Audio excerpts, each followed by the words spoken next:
Welcome to this scientific exploration of one of medicine's most puzzling phenomena, the placebo effect.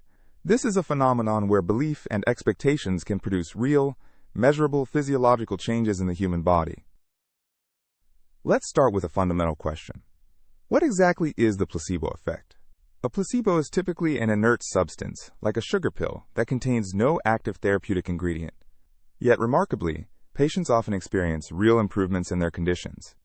The placebo effect occurs when patients experience genuine symptom relief or improvement despite receiving no pharmacologically active treatment. Here's the puzzle. You give a patient a completely inert sugar pill, yet their brain produces real physiological changes. Pain decreases, inflammation reduces, even immune responses can be altered. This raises a profound scientific question. How is this even possible? How can mere expectation trigger genuine biological responses? Let's dive into the neurochemistry. Modern neuroscience has revealed several mechanisms underlying the placebo effect. The first major mechanism involves the endogenous opioid system. When you believe you're receiving pain medication, your brain actually releases its own natural painkillers called endorphins.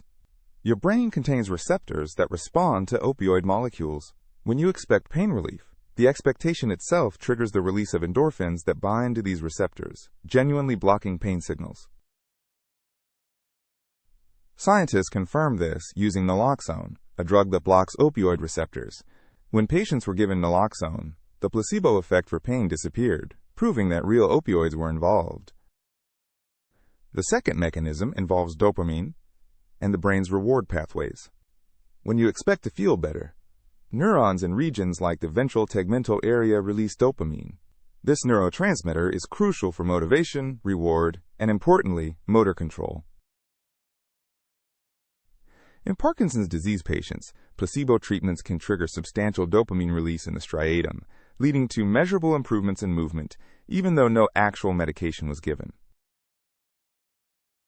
PET imaging studies have directly visualized this.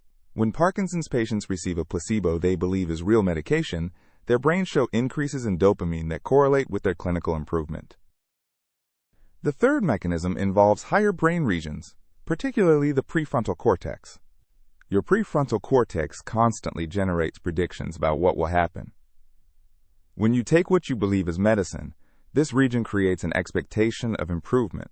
These top-down expectations can literally modulate how your brain processes incoming sensory signals. Pain signals, for example, can be attenuated before they even reach conscious awareness. This creates a feedback loop. Your expectations from the prefrontal cortex send signals down to sensory processing areas, literally changing how pain or other sensations are encoded and experienced. Now let's discuss how clinical trials reveal and control for the placebo effect. This is crucial for determining whether new treatments actually work. Here's a critical question. Why do we need placebo control groups in clinical trials? First, many conditions improve on their own over time through natural healing processes. Without a control group, we can't distinguish between natural improvement and drug effects. Second, the placebo effect itself can be remarkably powerful, sometimes producing improvement in 30 to 40% of patients, depending on the condition. The gold standard for testing new treatments is the randomized, double-blind, placebo-controlled trial. Patients are randomly assigned to either receive the real treatment or a placebo. Crucially, neither the patients nor the doctors administering treatment know who is in which group. This is the double-blind aspect. This design allows us to isolate the true pharmacological effect of the drug by comparing outcomes between groups. Both groups experience the placebo effect equally, so any additional benefit in the treatment group must come from the actual drug. Let's look at a concrete example: antidepressant drug trials. In depression studies, placebo response rates are notably high, often reaching 35 to 40% of patients showing significant improvement. Imagine a trial where 70% of patients improve on the actual drug and 40% improve on placebo. The true drug effect is only 30% above placebo. This shows how powerful expectations can be. This means that for a new antidepressant to be approved, it must demonstrate statistically significant benefits beyond the substantial placebo response, ensuring that approved drugs truly work. Now we reach the philosophical heart of the placebo effect. It fundamentally blurs the boundary between mind and body in medicine. Traditional Western medicine has historically treated the mind and body as separate entities. The body is physical and objective, while the mind is subjective and psychological. The placebo effect directly challenges this dichotomy. It demonstrates that purely psychological phenomena, beliefs and expectations, can produce objectively measurable biological changes. The placebo effect shows that this boundary is permeable, perhaps even artificial. Mental states directly influence physical states, and vice versa, in a continuous bidirectional interaction. Let me give you some specific examples that illustrate this mind-body integration. First, consider placebo analgesia and its effects on immune function. Research has demonstrated that placebo treatments can reduce measurable inflammation markers in the blood, such as C-reactive protein and various cytokines. This occurs because the brain and immune system are intimately connected through neural and hormonal pathways. Your expectations literally change your immune system's activity. Second, there's a powerful conditioning component to the placebo effect. Just like Pavlov's dogs learn to salivate to a bell, your body can learn to respond to the ritual of taking medicine, independent of the medicine's content. After repeated pairings of taking a pill with experiencing relief, your body begins to produce that relief response to the pill alone, even if the pill is now inert. This was dramatically demonstrated in cancer patients who had received multiple chemotherapy treatments. When given placebo infusions, many developed genuine nausea because their bodies had learned to associate the infusion with that response. Perhaps the most striking examples come from placebo surgery studies. In a landmark study, patients with knee pain were randomly assigned to receive either real arthroscopic surgery or sham surgery where only small incisions were made. Remarkably, both groups showed equivalent improvements in pain and function over 2 years. The entire benefit was attributable to the placebo effect of believing they had surgery. This raises profound questions. If the belief in having surgery produces the same outcome as actual surgery, what does that tell us about the nature of healing? Let's address some open questions that researchers are currently investigating. First question: can we ethically harness placebo effects without deception? Fascinating recent research shows that placebos can work even when patients are told they're receiving a placebo. These are called open-label placebos. In studies of irritable bowel syndrome and chronic pain, patients explicitly told they were taking inert sugar pills still showed significant improvements compared to no treatment. This suggests that the therapeutic ritual itself, the act of taking medicine within a healing context, may be partially responsible for the effect, not just deception. Second question: are some individuals more placebo responsive than others? Research indicates that genetic variations in neurotransmitter systems, particularly dopamine and opioid genes, may influence placebo responsiveness. Additionally, personality traits like optimism, suggestibility, and the tendency to seek social approval correlate with stronger placebo responses. Third question: what about the opposite phenomenon, the nocebo effect? The nocebo effect is the dark twin of placebo.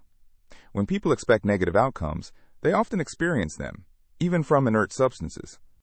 If you tell someone a harmless substance will cause headaches or nausea, a significant percentage will develop those exact symptoms.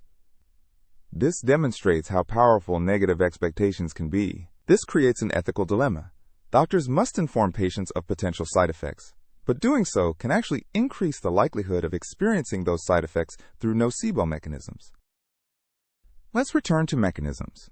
An important question: are placebo and nocebo effects using the same neural systems? Both placebo and nocebo effects engage expectation networks in the prefrontal cortex, showing that positive and negative expectations use overlapping neural machinery. However, nocebo effects additionally activate anxiety and stress response systems, including the amygdala and hypothalamic pituitary adrenal axis, releasing stress hormones like cortisol. We can think of the placebo effect as a combination of expectation, therapeutic context, and prior conditioning experiences. What are the implications of the placebo effect for medical practice? First, The doctor-patient relationship matters profoundly. A warm, confident, empathetic physician who instills positive expectations can enhance treatment outcomes through placebo mechanisms. How a doctor communicates about a treatment, their tone, body language, and the words they choose can significantly impact that treatment's efficacy. However, deliberately prescribing placebos while deceiving patients is widely considered unethical. It violates informed consent and undermines the trust essential to medicine.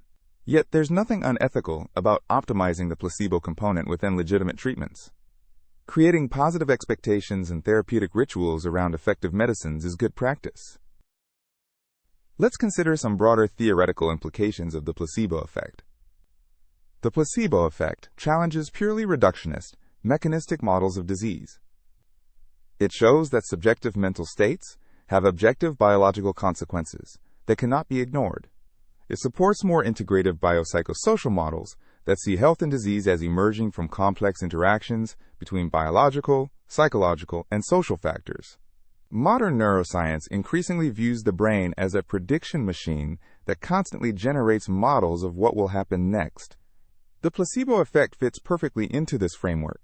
Your brain predicts that taking this medicine will make you feel better, and then it adjusts your body's physiology to match that prediction, creating a self-fulfilling prophecy. It's crucial to discuss the limitations and boundaries of the placebo effect. Placebos cannot cure infectious diseases or shrink cancerous tumors. They work primarily on symptoms mediated by the nervous system, like pain, nausea, fatigue, and mood. While placebo effects can be substantial, they're typically modest in magnitude and often temporary, requiring reinforcement to maintain. Placebo effects work best for subjective symptoms like pain, anxiety, and depression, where neural processing of the symptom is a key component. However, even objective physiological measures like blood pressure, immune markers, and hormone levels can be influenced, showing the effect isn't purely subjective. Let me highlight some current research frontiers in placebo science. Advanced neuroimaging techniques like functional MRI and PET scanning are mapping the brain circuits involved in placebo responses in real time as they occur. Genetic studies are identifying specific gene variants that may predict individual differences in placebo responsiveness, potentially enabling personalized approaches. Researchers are exploring whether we can develop standardized placebo interventions that work without deception, using open-label approaches and emphasizing mind-body connection. Let's end with a philosophical puzzle that the placebo effect poses. If our expectations can produce healing, what is a disease really? Is it purely an objective biological malfunction, or does it include subjective experiential components? Where does biology end and psychology begin? The placebo effect suggests this question may not have a clear answer because they're fundamentally intertwined. Perhaps the fundamental lesson of the placebo effect is that the mind-body divide is an illusion. There is only a unified mind-body system, where thoughts and physiology are two aspects of the same process. Let me summarize the key scientific takeaways from our exploration. First, placebos produce genuine, measurable biological effects through specific brain mechanisms involving endorphins, dopamine, and expectation networks. Second, clinical trials use placebo controls to isolate the true pharmacological effects of drugs from expectation effects, maintaining scientific rigor. Third, the placebo effect fundamentally blurs the supposed boundary between mind and body, showing that mental states have direct physical consequences. Fourth, understanding and ethically harnessing placebo mechanisms can improve medical care by optimizing the therapeutic context around real treatments. Finally, many fascinating questions remain unanswered. Can we develop ethical placebo interventions? How do genetics influence responsiveness? What are the ultimate limits of mind-over-body effects? The placebo effect remains one of medicine's great scientific puzzles, a phenomenon that challenges our understanding of healing and reveals the profound connection between belief, brain, and body.